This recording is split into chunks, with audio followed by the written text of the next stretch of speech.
आज हम भारतीय अर्थव्यवस्था की प्रमुख विशेषताओं के बारे में चर्चा करेंगे।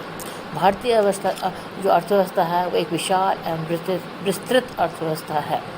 क्षेत्र की दृष्टि से विश्व में इसका 7वां स्थान है और अगर जनसंख्या की दृष्टि से हम देखें तो इसका विश्व में दूसरा स्थान है। भारतीय अर्थव्यवस्था कृषि प्रधान अर्थव्यवस्था है, राष्ट्रीय आय का प्रमुख स्रोत है, रोजगार का आधार है, जीवन यापन का प्रमुख साधन है और औद्योगिक कच्चे माल का स्रोत है। हमारी भारतीय अर्थव्यवस्था नियोजित एवं मिश्रित अर्थव्यवस्था है। इस अर्थव्यवस्था में पूंजीवाद व समाजवाद दोनों का समन्वय पाया जाता है। योजनाबद्ध तरीके से विकास किया जाता है। हमारी अर्थव्यवस्था में जो पूंजी निर्माण की जो कमी है, जो गति है वो धीमी है। उसका मेन कारण है बचत और विनियोग का कम होना। हमारी भारतीय अर्थव्यवस्था में दोहरी प्रवृत्ति पाई जाती है, जहाँ एक ओर से बड़े बड़े आधुनिक उद्योग है, वहीं दूसरी तरफ लघु एवं कुटीर उद्योगों को प्रधानता दी जाती है। हमारी भारतीय अर्थव्यवस्था में जो है असंतुलित विकास है। अगर हम देखें कि विकसित देशों की तुलना में औद्योगिक विशाखन है, पूंजीगत एवं आधारभूत उद्योगों की प्रगति धीमी है।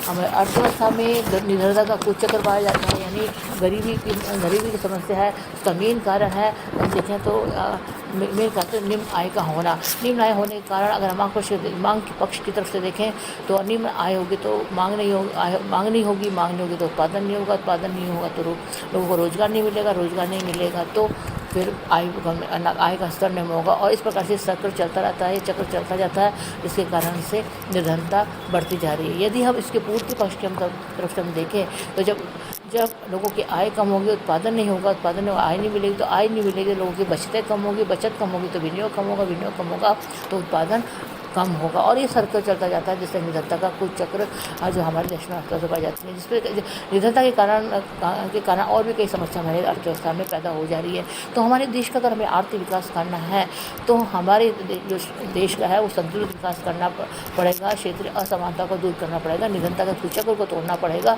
पूंजी निर्माण की गति को बढ़ाना पड़ेगा, तभी हमारे देश का विकास संभव है। धन्यवाद।